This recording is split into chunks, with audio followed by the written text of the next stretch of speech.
ಮಂಡ್ಯ ಜಿಲ್ಲೆಯಲ್ಲಿ ನಡೆದಂತಹ ತಾಯಿ ಮಗಳು ಆತ್ಮಹತ್ಯೆ ಪ್ರಕರಣಕ್ಕೆ ಹೊಸ ಟ್ವಿಸ್ಟ್ ಸಿಕ್ಕಿದೆ. ಮಳವಳ್ಳಿ ತಾಲೂಕಿನ ದಳವಾಯಿ ಕೋಡಿಹಳ್ಳಿ ಗ್ರಾಮದಲ್ಲಿ ಈ ದುರ್ಘಟನೆ ನಡೆದಿದೆ. ಮೃತರು ತಾಯಿ ಶಕುಂತಲಾ ದೇವಿ ಮತ್ತು ಮಗಳು ಪ್ರಿಯಾಂಕಾ ನೇಣಿಗೆ ಶರಣಾಗಿದ್ರು. ಪ್ರಾಥಮಿಕ ತನಿಖೆಯಲ್ಲಿ ಪ್ರಿಯಾಂಕಾಗೆ ಗ್ರಾಮದ ಮುತ್ತುರಾಜ್ ಎಂಬ ವೈವಾಹಿತನೊಂದಿಗೆ ಪ್ರೇಮ ಸಂಬಂಧ ಇದ್ದಿದ್ದು ಸದ್ಯ ಬೆಳಕಿಗೆ ಬಂದಿದೆ. ಮುತ್ತುರಾಜ್ಗೆ ಮದುವೆಯಾಗಿದ್ದು 3 ಮಕ್ಕಳಿದ್ದಾರೆ ಎನ್ನಲಾಗಿದೆ. ಆದರೂ ಕೂಡ ಆತ ಪ್ರತಿದಿನ ಪ್ರಿಯಾಂಕಾ ಮನೆಗೆ ಬರ್ತಾ ಇದ್ದುದಾಗಿ ತಿಳಿದು ಬಂದಿದೆ. ಈಗ ಮೊದಲಿಗೆ ಇದನ್ನ ಸಾಮಾನ್ಯವಾಗಿ ತೆಗೆದುಕೊಂಡಿದ್ದಂತಹ ಮನೆಯವರಿಗೆ ಬಳಿಕ ವಿಷಯ ತಿಳಿದು ಬುದ್ಧಿಯನ್ನ ಹೇಳಲಾಗಿತ್ತು ಅಂತ ಪೊಲೀಸರು ತಿಳಿಸಿದ್ದಾರೆ.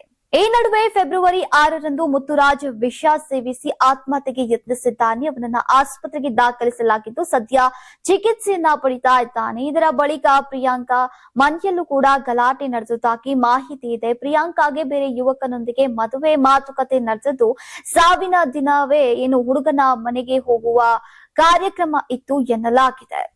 ಆದ್ರೆ ಮುತ್ತುರಾಜ್ ಪ್ರಿಯಾಂಕನನ್ನ ಪೀಡಿಸ್ತಾ ಇದ್ದಾನೆ ಎಂಬ ಆರೋಪ ಕೂಡ ಕೇಳಿ ಬಂದಿತ್ತು. ಆದ್ರೆ ಈ ಬೆಳವಣಿಗೆಗಳ ನಡುವೆ ಮರ್ಯಾದೆಗೆ ಅಂಚಿ ಮಗಳು ತಾಯಿ ಇಬ್ಬರು ಕೂಡ ಆತ್ಮಹತ್ಯೆಯನ್ನ ಮಾಡಿಕೊಂಡಿದ್ದಾರೆ ಅಂತ ದೂರು ದಾಖಲಾಗಿದೆ. ದೂರನ್ನ ಆಧರಿಸಿ ಹಲಗೂರು ಪೊಲೀಸರು ತನಿಖೆಯನ್ನ ಕೈಗೊಂಡಿದ್ದಾರೆ. ಮುತ್ತುರಾಜ್ ಆಸ್ಪತ್ರೆಯಿಂದ ಬಿಡುಗಡೆಗೊಂಡ ಬಳಿಕ ಮತ್ತಷ್ಟು ವಿಚಾರಣೆ ನಡೆಯಲಿದೆ. ಈ ಕುರಿತು ಮಂಡ್ಯ ಎಸ್ಪಿ ಶೋಭಾ ರಾಣಿ ಅವರು ಪ್ರತಿಕ್ರಿಯೆಯನ್ನ ನೀಡಿದ್ದು ತನಿಖೆ ಪೂರ್ಣಗೊಂಡ ಬಳಿಕ ನಿಜಾಂಶ ಹೊರಬರುತ್ತೆ ಅಂತ ತಿಳಿಸಿದ್ದಾರೆ.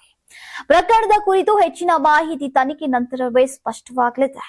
ದಿನಾಂಕ 8/2/2026 ಮಹೇಶ್ ಅನ್ನೋರು ಒಂದು ಫಿರ್ಯಾದನ್ನು ನೀಡಿರ್ತಾರೆ.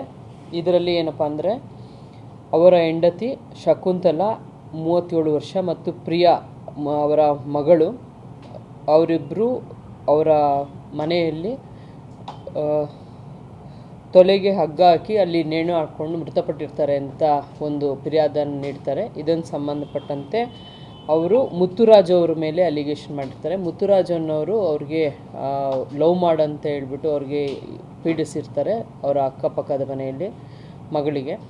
ಆಗ ಅವರು ಪ್ರಿಯಾ ಅವರು ಅವರ ತಂದೆ ತಾಯಿಗೆ ವಿಚಾರ ಗೊತ್ತಾಗಿ ಅವರು ಬುದ್ಧಿ ಹೇಳಿರ್ತಾರೆ. ಅವರು ಬೆದರಿಕೆ ಹಾಕಿರೋದ್ರಿಂದ ಇವರು ನೇಣು ಬಿಗಿಕೊಂಡು ಸತ್ತಿರ್ತಾರೆ ಅಂತ ಹೇಳಿ ಒಂದು ಫಿರ್ಯಾದನ್ನು ನೀಡಿರ್ತಾರೆ. ಇದಕ್ಕೆ ಸಂಬಂಧಪಟ್ಟಂತೆ ಕ್ರೈಮ್ ನಂಬರ್ 37/2026 ಕಾಲಮ್ 108 351 ಸಬ್-2 351 ಸಬ್-3 BNS ಅಲ್ಲಿ ಪ್ರಕರಣವನ್ನು ದಾಖಲು ಮಾಡಿಕೊಂಡು ತನಿಖೆಯನ್ನು ಕೈಗೊಂಡಿರ್ತಾರೆ. ಇದರಲ್ಲಿ ಮುತ್ತುರಾಜ್ರವರು ದಿನಾಂಕ 6ನೇ ತಾರೀಕು ಅವರು ಸಹ ಪಾಯ್ಸನ್ ತೊಗೊಂಡು ಅವರು KR ಹಾಸ್ಪಿಟ್ಲಲ್ಲಿ ಅಡ್ಮಿಟ್ ಆಗಿರ್ತಾರೆ ಅಂತ ತಿಳಿದು ಬಂದಿದೆ. ಇವರು ಏನಾದರೂ ಈಗ ಬೆದರಿಕೆ ಹಾಕಿದಾರಾ ಪ್ರಿಯಾ ಅವರಿಗೆ ಅಥವಾ ಬೇರೆ ಏನಾದರೂ ವಿಚಾರ ನಡೆದಿದೆಯಾ ಅದ್ರ ಬಗ್ಗೆ ಇನ್ನೂ ತನಿಖೆ ಕೈಗೊಳ್ಳಲಾಗಿದೆ.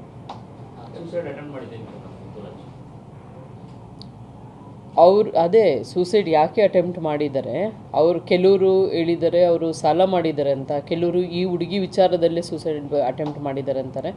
ಅದು ಇನ್ನೂ ತಿಳಿದು ಬಂದಿಲ್ಲ, ಅದು ತನಿಖೆಯಿಂದ ತಿಳಿದು ಬರಬೇಕಾಗಿದೆ. ಈ ವಿಚಾರದಲ್ಲಿ ನೋಡಿದಾಗ 7ನೇ ತಾರೀಕು ಚೆನ್ನಾಗಿರ್ತಾರೆ, ಅವರೆಲ್ಲ ಊಟ ಮಾಡಿ ಮಲ್ಕೊಳ್ತಾರೆ ಅಂತ ಗೊತ್ತಾಗುತ್ತೆ. 7ನೇ ತಾರೀಕು ಸಂಜೆ ಏನೋ ಗಲಾಟೆ ಮಾಡ್ಕೊಂಡಿದ್ದಾರೆ ಮನೆಯಲ್ಲಿ. 8ನೇ ತಾರೀಕು ಬೆಳಗ್ಗೆ ಹುಡುಗಿನೂ ಮತ್ತು ತಾಯಿ ಇಬ್ಬರು ಸೂಸೈಡ್ ಮಾಡ್ಕೊಂಡಿರ್ತಾರೆ. 6ನೇ ತಾರೀಕು ಮುತ್ತುರಾಜ್ರವರು ಪಾಯ್ಸನ್ ತೊಗೊಂಡಿರ್ತಾರೆ ಮತ್ತು KR ಹಾಸ್ಪಿಟ್ಲಲ್ಲಿ ಅಡ್ಮಿಟ್ ಆಗಿರ್ತಾರೆ ಅಂತ ತಿಳಿದು ಬಂದಿದೆ. ತನಿಖೆಯಿಂದ ಇನ್ನು ಮುಂದಿನ ವಿಚಾರ ತಿಳಿಬೇಕಾಗಿದೆ. ಮುತ್ತುರಾಜ್ ಅವರಿಗೆ ಮದುವೆ ಆಗಿ 3 ಮಕ್ಕಳು ಇರ್ತಾರೆ. Muthuraj age around 35 years 32-35 years ಅಂತ ತಿಳಿಸಿರ್ತಾರೆ. 34 ಇಯರ್ಸ್ ಅಲ್ಲ, ಅವನು ಮದುವೆಯಾಗಿ 3 ಮಕ್ಕಳ ತಂದೆ. ಪ್ರಿಯಾ ಅವರಿಗೆ 18 ವರ್ಷ.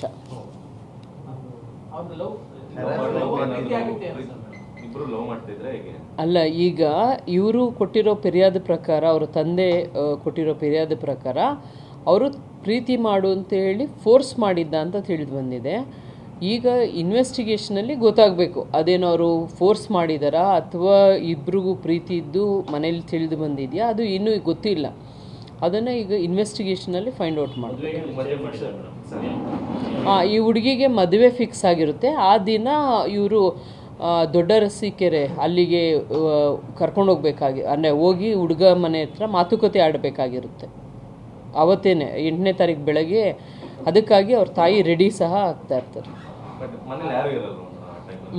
ಬೆಳಗ್ಗೆ ಅವರ ತಂದೆ ಅದು ಪಕ್ಕ ಮನೆ ಇದೆ, ಒಂದು ಸಣ್ಣ ಮನೆ. ಇದರಲ್ಲಿ ಅವ್ರ ತಂದೆ ಅಂದರೆ ಫಿರ್ಯಾದಿದಾರರು ಮಹೇಶ್ ಇದ್ದಾರೆ. ಮಹೇಶು, ಈಗ ಪ್ರಿಯಾ ಅವರು ಡಿಸೀಸ್ಡು, ಮತ್ತು ಶಕುಂತಲ ಅವರ ತಾಯಿ, ಮತ್ತು ಇನ್ನೊಂದು ಮಗಳು ಪ್ರಕೃತಿ ಅಂತಿರ್ತಾರೆ. ಅವರು 4 ಜನ ಒಟ್ಟಿಗೆ ಒಂದು ಮನೆಯಲ್ಲಿ.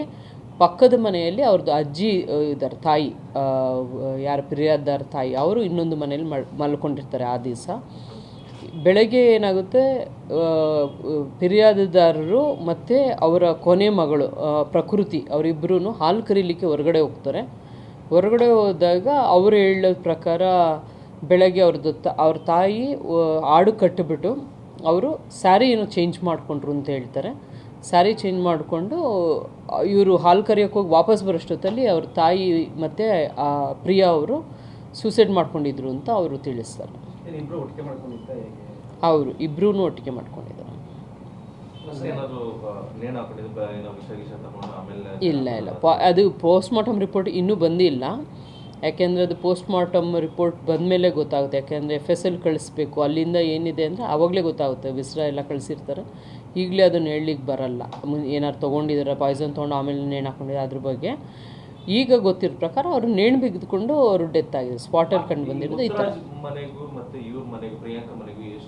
ಅಕ್ಕಪಕ್ಕದ ಮನೆ, ಜಸ್ಟ್ ಅಕ್ಕಪಕ್ಕದ ಮನೆ ಇರುತ್ತೆ. ರಿಲೇಷನ್ಸ್ ಏನಲ್ಲ, ನೈಬರ್ಸ್ ಅಷ್ಟೇ. ಯಾರಿಗೆ?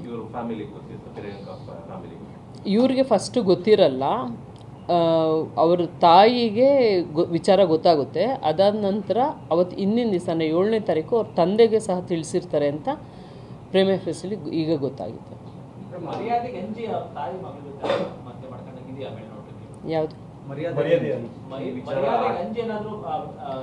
ಈಗ ಅದು ಏನು ನಮಗೆ ಗೊತ್ತಿಲ್ಲ. ಬಿಕಾಸ್ ಅವ್ರು ಕೊಟ್ಟಿರೋ ಕಂಪ್ಲೇಂಟು, ಬಟ್ ಪೋಸ್ಟ್ಮಾರ್ಟಮ್ ರಿಪೋರ್ಟ್ ಏನು ಬರುತ್ತೆ, ಮತ್ತು ಅವತ್ತೇನಾದರೂ ಅವ್ರು ಕರೆ ಮಾಡಿದ್ರಾ, ಇವ್ರು ಹೇಳ್ದಂಗೆ ಫಿರ್ಯಾದಿದಾರರು ಹೇಳ್ದಂಗೆ ಅವರು ಮುತ್ತುರಾಜ್ ಏನಾದ್ರು ಕರೆ ಮಾಡಿದ್ರಾ ಅಥವಾ ಕರೆ ಮಾಡಿಲ್ವಾ, ಅಥವಾ ಬೇರೆ ಏನಾದರೂ ಇನ್ಸಿಡೆಂಟ್ ಆಗಿತ್ತಾ ಅವ್ರ ಮನೆಯಲ್ಲಿ, ಅದೆಲ್ಲನೂ ತನಿಖೆಯಿಂದ ಗೊತ್ತಾಗಬೇಕಾಗುತ್ತೆ.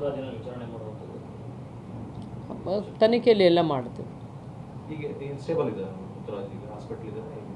ಹಾಸ್ಪಿಟಲೈಸ್ ಆಗಿದ್ದಾರೆ, ಡಿಸ್ಚಾರ್ಜ್ ಆಗಿದೆ ಎಲ್ಲ ಗೊತ್ತಿಲ್ಲ. But on the day of incident ಅವರು ಹಾಸ್ಪಿಟಲಲ್ಲೇ ಇದ್ರು.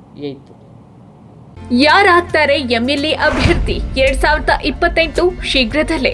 ಪ್ರತಿದಿನ ಒಂದೊಂದು ಕ್ಷೇತ್ರದ ಟಿಕೆಟ್ ಆಕಾಂಕ್ಷಿಗಳ ಸಂಪೂರ್ಣ ಮಾಹಿತಿ ಪೊಲಿಟಿಕಲ್ ಜರ್ನಲಿಸ್ಟ್ KM ಶಿವಕುಮಾರ್ ಅವರಿಂದ. ಕರ್ನಾಟಕದ ನಂಬರ್ 1 ಡಿಜಿಟಲ್ ಮೀಡಿಯಾ ನಿಮ್ಮ ನೆಚ್ಚಿನ ಕರ್ನಾಟಕ ಟಿವಿಯಲ್ಲಿ ಮಾತ್ರ. ನೀವು ಸಣ್ಣ ಆಗ್ಬೇಕಲ್ವಾ? ಅದು ಒಂದು ಉತ್ತಮ ಆಹಾರದಿಂದ ಸಣ್ಣ ಆಗ್ಬೇಕಲ್ವಾ? ಪ್ರತಿದಿನ ನಮ್ಮ ಜೀನಿ ಸ್ಲಿಮ್ ನ ಯೂಸ್ ಮಾಡಿ ಯಾವುದೇ ಸೈಡ್ ಎಫೆಕ್ಟ್ ಇಲ್ದಂಗೆ ನೀವು ಸಣ್ಣ ಆಗ್ತೀರಾ.